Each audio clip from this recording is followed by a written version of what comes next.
dia, boa tarde, boa noite. Sejam bem-vindos a mais um episódio aqui do Market Chef, a cozinha dos negócios. Hoje nós vamos falar sobre um tema muito, muito interessante. Tem a ver com tecnologia, nada mais e nada menos que blockchain e criptomoedas. E para isso a gente trouxe aqui uma especialista na matéria. Nath, seja bem-vinda, muito obrigado por vir aqui. Muito obrigada, eu que agradeço o convite, Santiago. É uma oportunidade muito interessante da gente discutir e debater sobre temas que estão, assim, muito latentes, acho que no mercado. Muitas reportagens falam sobre, muitas pessoas têm dúvidas e questionamentos sobre, então é um ótimo momento para a gente diluir algumas dúvidas, trazer esclarecimentos, trazer conteúdo, conhecimento. É uma ótima oportunidade. Obrigada pelo convite. Por favor, e hoje temos muito conteúdo, sobretudo a um nível mais de educação, né? Exato. E aí você é uma pessoa relevante na matéria aí do mercado.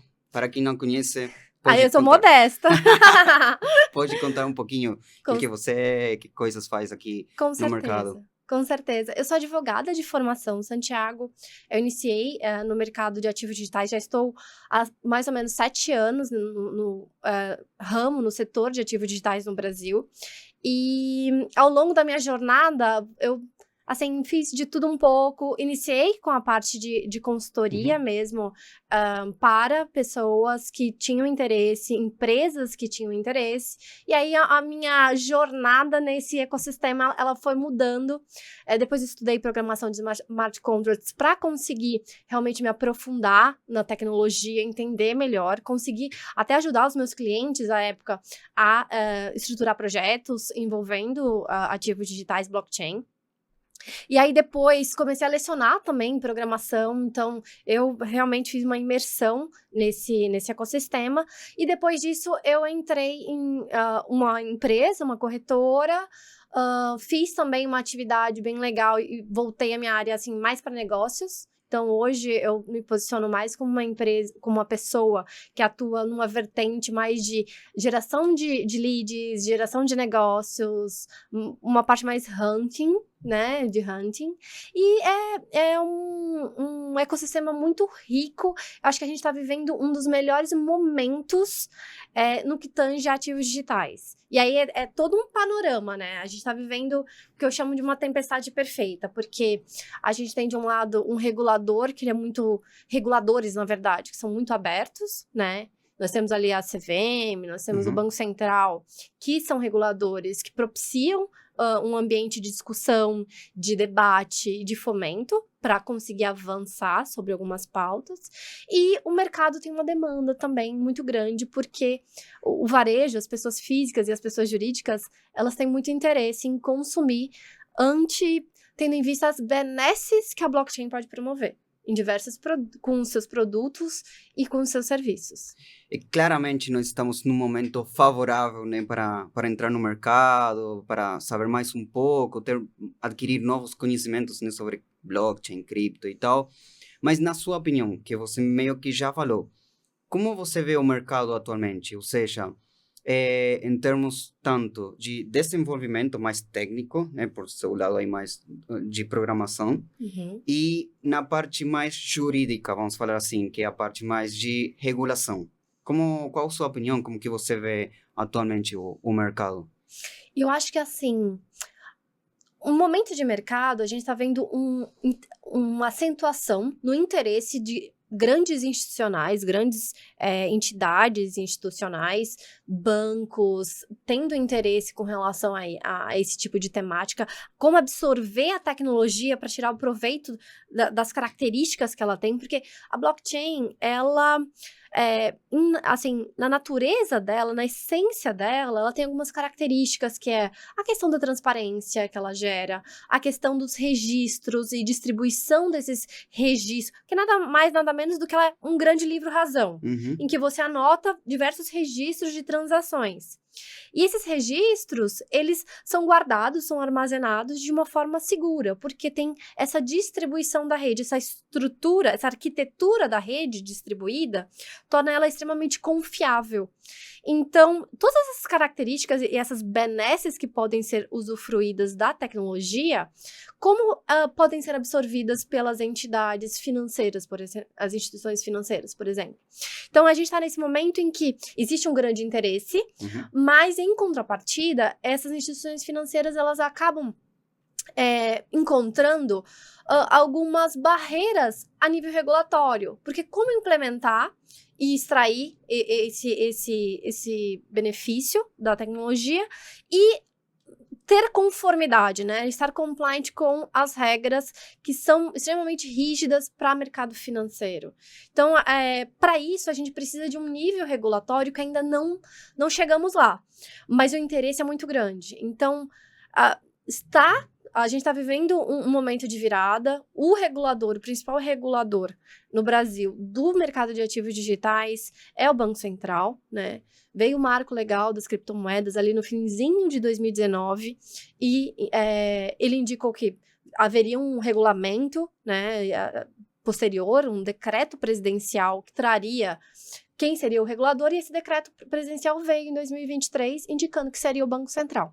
O Banco Central, então, ele ficou com a tarefa, né, de criar uma regulação, e ele está com esse chapéu. A gente está entrando aí num período de consultas públicas, né, pelo Banco Central, tracionado por ele, para regular a matéria. E eu acho que a adesão, né, a adoção em massa, depende muito dessa regulação. Uma coisa depende da outra. Então, existe a demanda, existe o interesse, mas existe a dependência também de uma boa regulação para que esse ecossistema, esse setor, ele cresça e tenha uma adoção de blockchain e seus correlatos pelas instituições financeiras.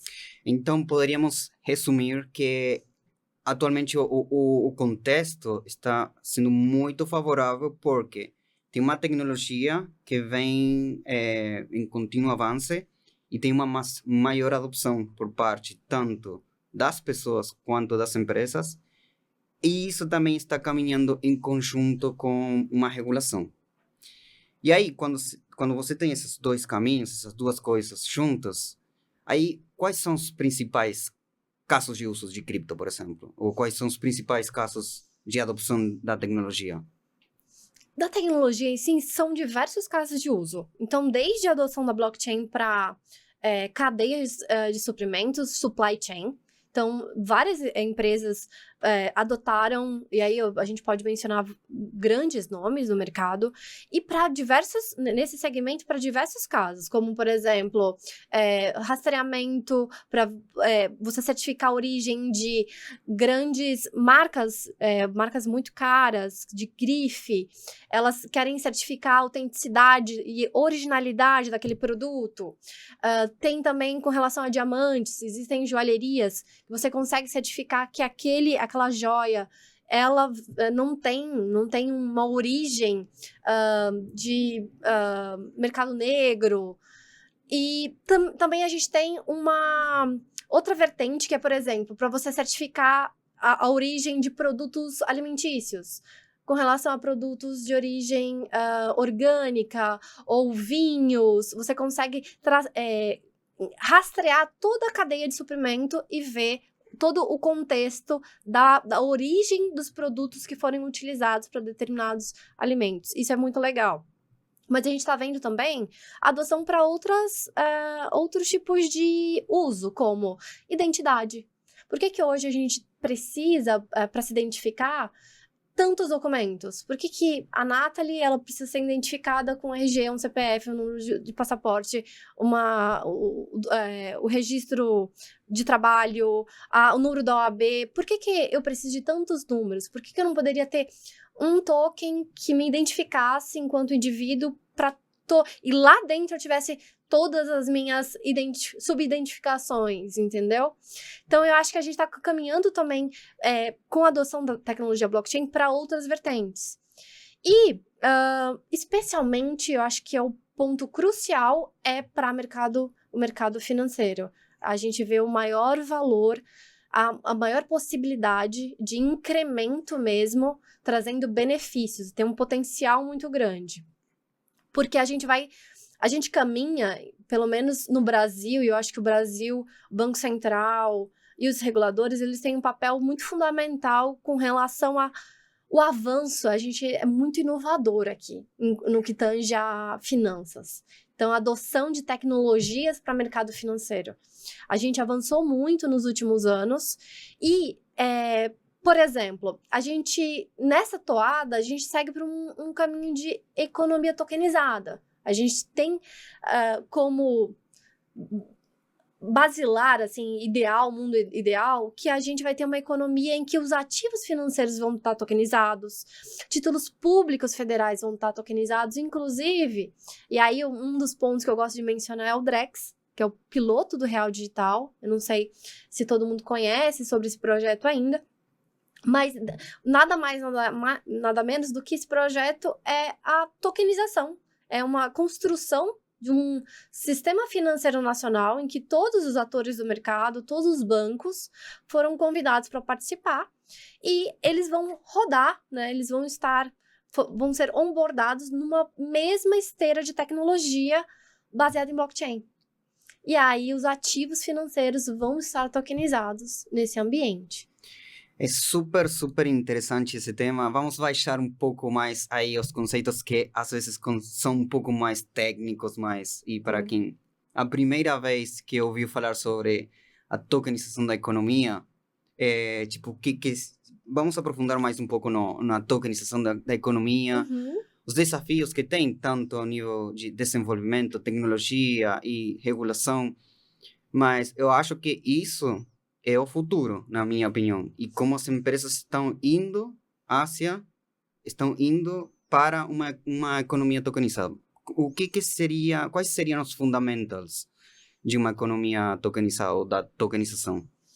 Então, o fundamento, basicamente, é ter esse efeito de rede. Porque o que mais trava? Porque quando a gente fala sobre adotar a tecnologia blockchain, a gente tem que pensar que se eu tokenizar um ativo em si, você não vai ter uma percepção de valor e você não vai sentir efetivamente uma otimização nos seus processos se for de uma simples ponta a outra.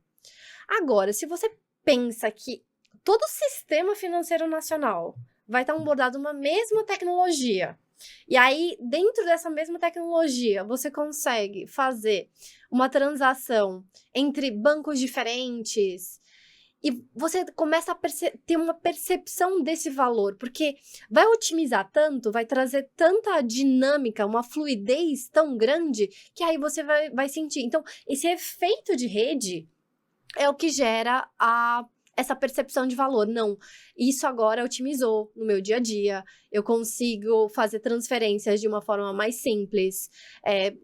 Um dos pontos, por exemplo, só para elucidar. Com essa infraestrutura que a gente está caminhando para a economia tokenizada, que é o Drex, que a gente vai ter lá? O que o Campos Neto e o time do Banco Central chama de transação atômica, que é uma transação que acontece em 3 camadas diferentes, então, eu quero transferir para você, Santiago, R$100. Então, vai sair, e nós somos de bancos e instituições financeiras diferentes. Vamos supor que eu sou do banco laranja, você é do banco roxo, tá? E aí, esses R$100, ele vai sair da reserva bancária do banco laranja e vai para a reserva bancária do banco roxo, então é uma camada. Vai sair dos depósitos bancários da Nathalie e vai para o depósito bancário do Santiago, outra camada. E o dinheiro em si, esses R$100, ele vai sair e ele vai automaticamente esse valor, ele vai diretamente para a sua conta. Então, assim, são 3 camadas distintas do ativo em si, dos depósitos bancários e das reservas bancárias. E essa transação atômica, porque o que acontece hoje? Só a nível de comparação. Ao final de cada dia, as instituições financeiras elas têm que fazer as compensações interbancárias. E isso não vai acontecer mais. E aí, a partir do momento que o sistema financeiro está na mesma tecnologia, a gente consegue ter essa percepção de valor. Porque não adianta só uma instituição adotar tecnologia ou só a outra. É esse efeito de rede. Todo mundo estar fluindo no mesmo ambiente. Ou seja, é literalmente adoptar uma nova tecnologia para que os processos sejam muito mais eficientes ainda, muito mais rápidos. Mas é isso, né? Adoptar literalmente uma nova tecnologia. A gente está falando disso, inovação tecnológica. Exatamente. Mas, além das empresas, além das instituições, como isso tem um impacto no consumidor final? Ou seja, nos indivíduos, nós. Perfeito. Eu vou te dar um exemplo que impacta e que também é um dos casos de uso que tem um interesse crescente, que é o uso, por exemplo, de stablecoins. Quem não conhece o conceito de stablecoins, nada menos do que são tokens, né? E aí eu acho que é bom a gente voltar algumas casinhas. O que é token? Token é a representação digital de um ativo ou de um direito na blockchain, nessa tecnologia chamada blockchain. E aí, o que é o token que é uma stablecoin? Na verdade, é como se eu representasse uma moeda fiduciária nessa, porque a gente falou que é uma representação na blockchain, a stablecoin é a representação de uma moeda fiduciária nesse ambiente, nessa blockchain. Por quê? Porque esse token, ele vai ter uma paridade, ele vai guardar uma paridade com o valor daquela moeda, que ele está referenciado. Então, seria, por exemplo, uma stablecoin do dólar, ela vai guardar uma paridade com o valor do dólar e vai oscilar, ter essa variação conforme a moeda que ela está relacionada. Então, a gente vê um crescente interesse em utilizar essa stablecoin, essa criação, para, por exemplo, fluxos financeiros cross-border. Isso é uma temática que tem ganhado muita força. Eu acho que no próximo ano vai ganhar mais força ainda, porque é um dos pontos que vai ser objeto de debate pelo Banco Central, em razão da última consulta pública que eles indicaram, que é a 111, salvo engano. E aí, nessa consulta pública, o que vai ser levado à discussão, a debate mesmo aprofundado, é como pegar todo o nosso racional de regulação do marco cambial e aplicar para as stablecoins e essa fluidez que ela tem, porque ela não tem um território, né? A blockchain e os ativos digitais, eles não se restringem a uma jurisdição. Então, como compatibilizar, né, esses dois mundos vai ser o grande desafio.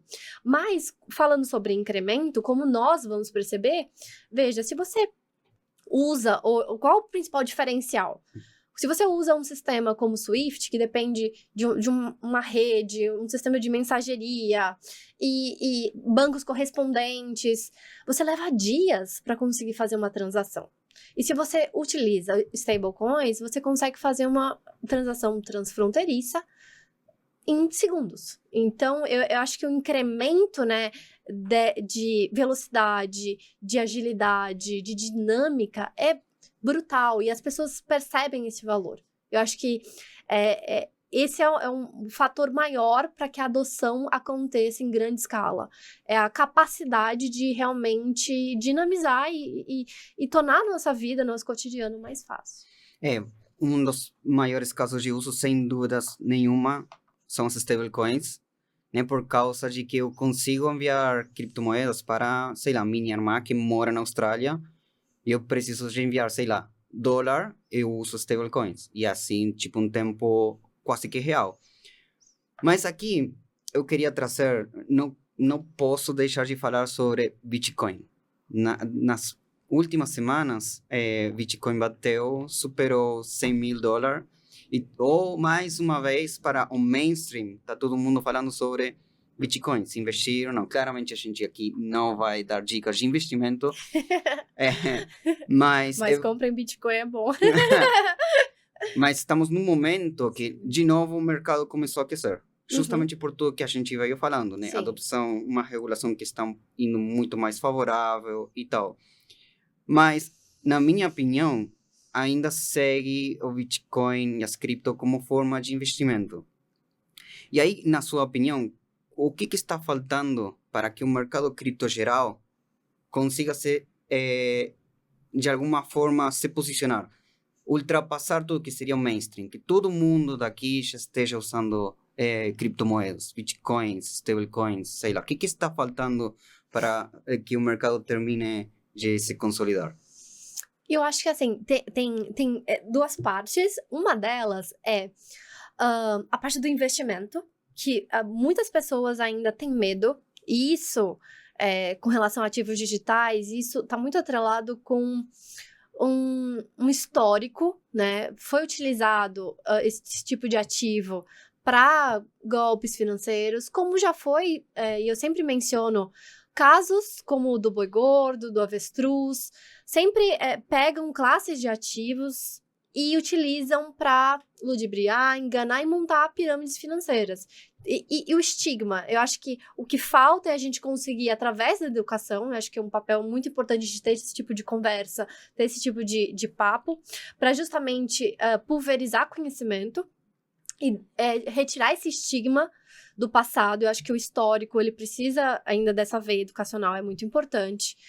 E também tem aquela curva, né? A gente tem ali uma curva que é separada em 4 fases, 4 pedaços. Tem os early adopters, tem os entusiastas, e a gente já passou, eu acho que a gente passou já da parte dos entusiastas, e aí a gente tem a parte daqueles que ficaram ali poxa, todo mundo já embarcou nessa, vou embarcar agora, e tem os retardatários, que são os últimos a adotar. Mas eu acho que a gente já cruzou uma grande fronteira. A massificação, eu acho que vai acontecer em decorrência da entrada dos grandes players, né, os institucionais, para esse mercado, e aí, oferecendo isso ali para sua base, vai ter essa fatia consolidada, aí só vai sobrar, acho que, os retardatários ali no finalzinho dessa curva. E para os institucionais, eles entrarem mesmo com os 2 pés, eu acho que depende da regulação.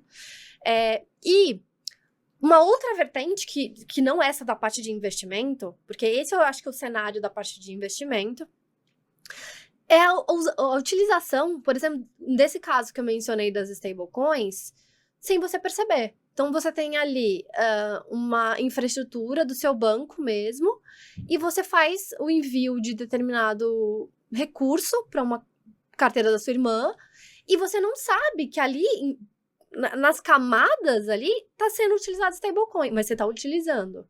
Então, eu acho que são esses 2 cenários. Um cenário de você não saber qual é a infraestrutura, o que está sendo utilizado, e você estar utilizando tecnologia blockchain, e a parte de investimento. Eu conseguiria diferenciar assim.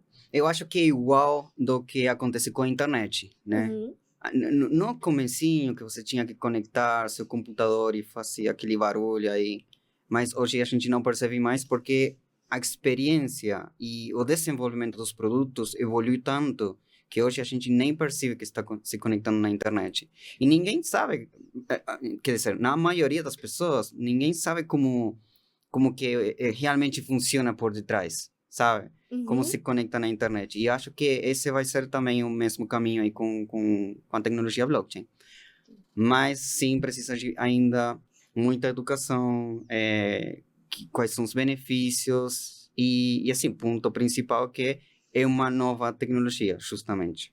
Exato. E eu acho que toda grande tecnologia, para ela ser adotada, ela depende muito dessa percepção de valor.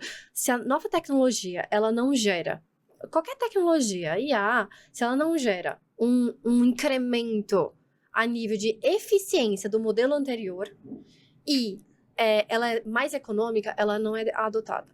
Então, assim, ela precisa ter um ganho de eficiência, ela precisa gerar ali um benefício financeiro, ser mais econômica do que o modelo anterior. Se ela tiver esses 2, ela vai ser adotada.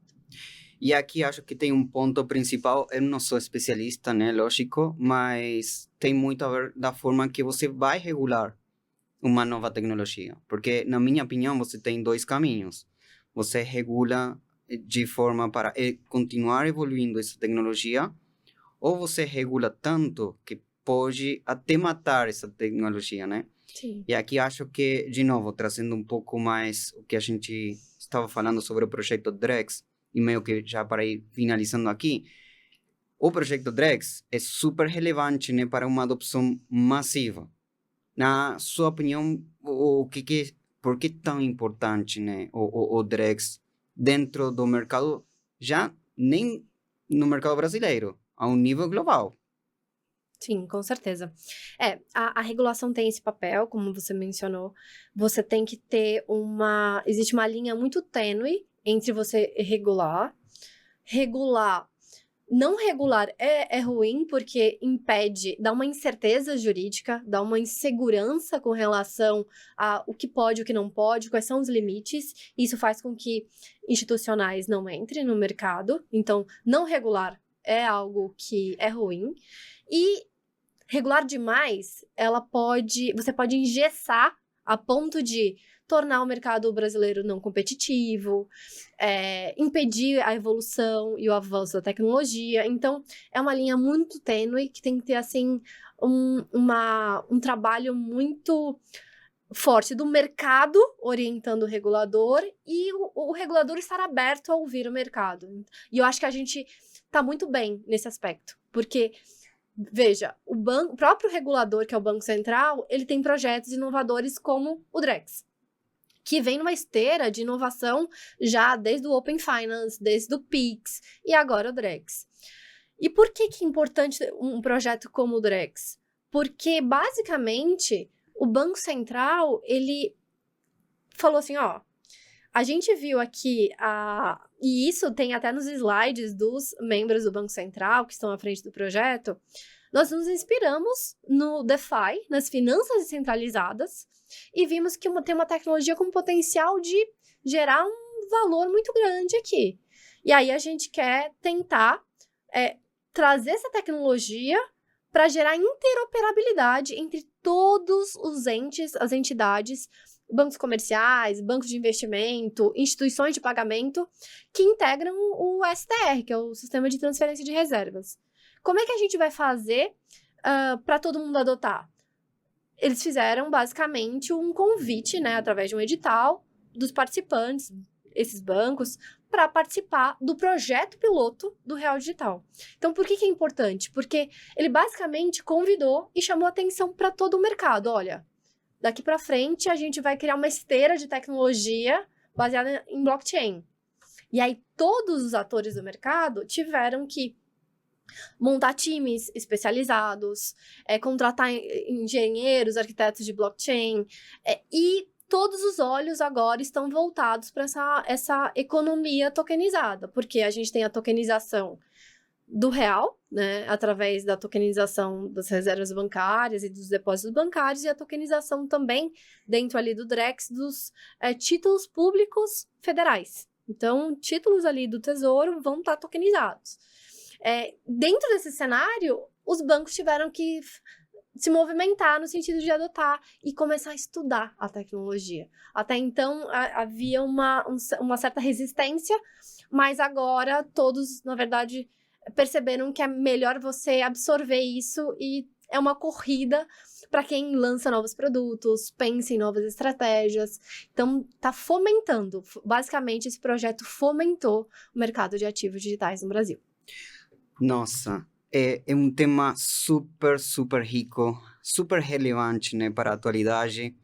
Infelizmente, a gente meio que já estava acabando o tempo aqui, mas nós conversamos de diversos temas. Até você trouxe também outro tópico que podemos deixar para mais outro episódio, né? Com certeza. DeFi, finanças descentralizadas, que acho que esse é o coração da tecnologia, né? Sim. Nath, para quem quiser saber mais sobre cripto e mesmo você também tem um rol aí dentro do mercado, como que as pessoas conseguem se contactar com você, onde eles conseguem procurar mais informação?